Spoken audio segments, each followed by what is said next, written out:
B variantının izahına baxaq. Birinci mətnimiz məktəb kitabxanaları mətnidir. Vaxt itirmədən sualların izahına keçək. Mətnə əsasən Aşurbanipal kitabxanasında yazılar hansı material üzərində olmuşdur? Mətnimizdə deyir ki, Aşurbanipal kitabxanasında mixi yazı olanlar gil lövhə üzərində yazılmışdır və bu gil lövhədə yanır, daha sonra bərkimişdir. Digər suallarda onları görəsinik. Cavabımız olur D variantı. İkinci sual. Mətnə əsasən hansı kitabxana antik dövrün ən böyük bilik mərkəzi olmuşdur? Antik dövrün ən böyük bilik mərkəzi İskəndəriyyə kitabxanasıdır. Gəlin baxaq görək İskəndəriyyə C variantındadır. Cavabımız olur C variantı. Verilənlərdən hansı bugün istifadə edilən kağız kitablara bənzər kitabların saxlandığı ilk kitabxanalardan biridir? Baxaq mətnimizə. Mətnimizdə deyir ki, kağız kitabların kütləvi şəkildə toplandığı ilk kitabxanalar Bağdadda və Səmərqənddə olmuşdur. Cavabımız olur Bağdad var cavabımızda. Cavabımız olur C variantı.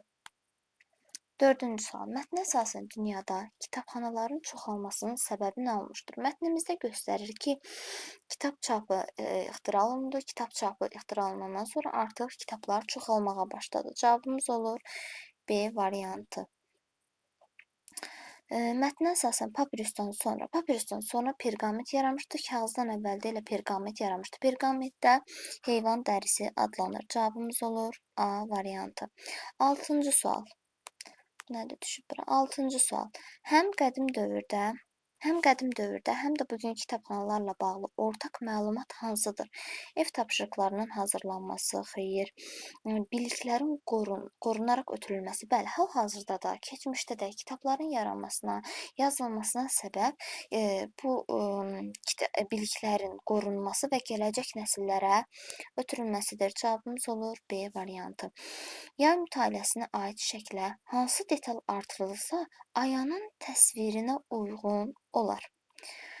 Təsvirinə tam şəkildə uyğun olan, baxırıq. Ayan fikirlərində deyir ki, heyvanlar haqqında nağıl oxuyur və burada görürük ki, ətrafında pişik dolanır, quşlar oxuyur. Baxırıq, şəklimizdə pişik var, kitablar var, ağacı var, amma quşları şəklimizdə görə bilmirik. Elə cavabımız olur A variantı quşlar. Kitab şəklimizdə var idi, ağac var idi, topdan da ümumiyyətlə ayanın təsəvvüründə elə bir top yox idi. Cavabımız olur A variantı. Ağ-qara şəkildəki təsvir hansı fikrə uyğundur? Gəlin ağ-qara şəklə baxaq. Ağ-qara şəkildə uşaqlar kitabxanada kitab oxuyurlar. Variantlara baxaq. A variantı. Antik dövrdə yüksək təbəqənin insanları deyildi. Onlar uşaq idilər, şagird idilər. Məktəblilər hibrid kitabxana həm elektron, həm də bizim bildiyimiz ənənəvi kitablar olandı. Orada isə hibrid kitabxana deyildi, yəni elektron kitablar yox idi. Şagirdlər lazım olan məlumatı toplamaq üçün oxuyurlar. Bəli, lazım məlumatlar əldə edirlər. Ondan əvvəlki abzası oxusaz, diqqət eləsəz, orada daha geniş məlumat var onun haqqında. Kitabxanadan məktəblinin yay mütaliəsi daha çox ağacların altında, təbiətdə baş verir. Onlar isə kitabxanada oturmuşdular. 9. Aşurbanipal kitabxanasında gil lövhələri minilliklər boyu qorunub saxlanmasının səbəbi nə olmuşdur? Sarayda yanğın baş verir və yanğın nəticəsində o gillər bişirlər və bərkiyirlər. Bərkiməsi nəticəsində gələcək nəsillərə ötürülmüş olur. Saray hücum zamanı baş verən yanğın. Cavabımız olur D variantı. 10-cu sual. Ayanın dediklərinə əsasən açıq havada mütaliə haqqında hansı fikir doğrudur? Şagirdlərin fikirlərinin yayınması. Xeyr, fikir yayınması kimi bir hal yox idi orada. Şagirdlərin zövq alaraq mütaliə etməsinə imkan verir. Bəli, onlar zövq alırdılar. Təbiətdən, ayanın da fikirlərində öz əksini tapır ki, onlar təbiətdən zövq alaraqdan sanki o nağılın içinə girirlər və mütaliə edirlər. B variantı doğru. Cavabımız da elektron oxu. Xeyr. Yəni sıra məcburi, xeyr, məcburi sözünə görə yanlışdır. 11. Hibrid kitabxana onun öz mahiyyətindən irəli gələn hansı üstün cəhətlər birləşir? Baxaq hibrid kitabxanaya. Hibrid kitabxana hissəsi buradadır. Burada bizə deyir ki, həm kağız kitabların verdiyi mütaliə zövqünü qorumaq, həm də istifadəsi əlverişli olan elektron kitablarla yararlanırlar. Hər ikisinin bir yerdə olmasına da hibrid kitabxana deyirik. İndi gəlin görək hibrid kitabxana nədir? Variantlara əsasən baxaq. A variantı: ənənəvi üsulla oxudan alınan həzz duyğusunun qorunması, istifadə rahatlığı. Bəli, cavabımız olur A variantı. 12-ci sual. Mətndə hansı fakt hər şərdə bir xeyir var ifadəsi fikrinə nümunə kimi göstərmək olar? Bildiyimiz kimi sarayda yanğın baş verir. Yanğın şərdir, yanğın oldu şər. Xeyir isə onun orada yanğından olan yanğın zamanı gil lövhələrin bişməsi və o məlumatların gələcək nəsillərə ötürülməsi də burada bir xeyirdir. Yəni hər şərdə bir xeyir var, o yanğından gedir. Söhbət gil lövhələrinin yanğın nəticəsində bişərək bərkiməsi, bəli, xeyir də onun gələcək nəsillərə ötürülməsi. Cavabımız olur burada A-dır, burada isə C-dir.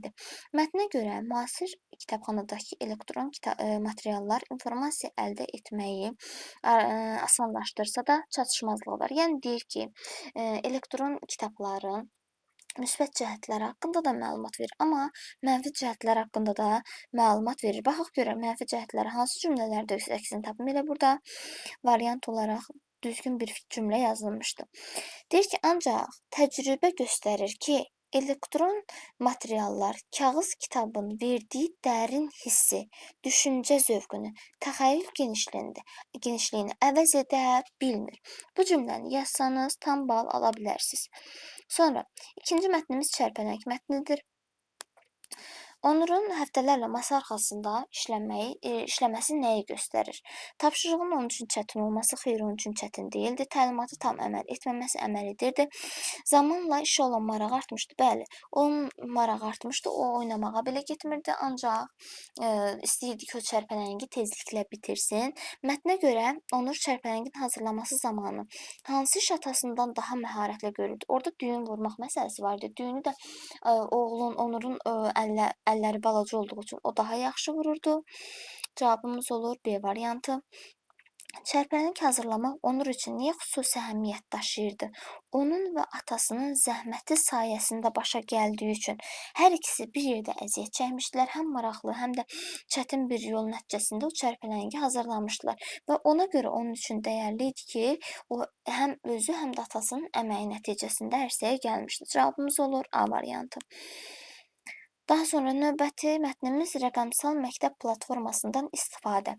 Hansı şagird platformadan istifadə edərkən video dərsləri izləyir? Baxırıq video dərsləri izləm. Video dərslərə baxan kimdir? Aylin.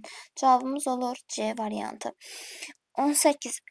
Şagirdlərin fikrinə görə platformada hazırda nə çatışmır? Baxın uşaqlar, dərs cədvəli var idi, dərs cədvəlini çıxırıq. Video dərsləri ilə burada da göstərdiyimiz kimi video dərslər var idi. Qiymətləndirmə hissəsi var idi. Amma əlavə məlumatları biz bir də gördük ki, əlavə tədris resursları yerləşdirmək olar. Əlavə məlumatlara ehtiyac var idi. Ona görə cavabımız olur D variantı. Hansı şagird platformanın məktəb və ailə arasında ünsiyyəti yaxşılaşdırdığını düşünür? Valideynlər arasında əlaqəni daha da gücləndirir. Cavabımız olur Kamran oldu B variantı. Növbəti sualımız, mətnimiz daha doğrusu təbiəti qorumaq mətnidir. Hansı şagird insanları resurslardan diqqətli istifadə etməyə çağırır? Çağırır. Baxırıq, resurslardan, bax burada resurslardan diqqətli istifadə etməyə Kənan çağırır. O nə deyir? Suyu boş yerə axıtmayaq, işıqları lazım olmayanda yandırmayaq, enerjidən vaxtında məhdud istifadə edək. Cavabımız olur Kənan. B variantı. 21. Hansı şagirdin fikirlər digərlərindən fərqlənir? Baxın uşaqlar, Aydan o birisilərinə nəzərən deyir ki, məsələn, Onun bir dənə fikrini deyək. Deyir ki, məsələn, mənim yerə zibil atmamağım nəyi dəyişdirəcək ki? Yəni o heç bir, necə deyim, özünün əməllərinin heç bir nəticə verməyəcəyini düşünürdü, amma bu birisilər özü nələrsə etməyə çalışırdılar. Elə bilirdilər ki, özləri nəsə bacaracaqlar, amma Aydan elə düşünmürdü. Cavabımız olur D variantı. Tural, əlim hər dəfə torpağa dəyəndə özümü təbiətə daha yaxın hiss edirəm. Tural neynirdi uşaqlar? Tural məsələn deyir ki, mən yazda ailəmlə birlikdə ağac əkdim. Bu vaxt çox sevinmişdim. Ağac əkdiyi zaman əli torpağa dəymişdi.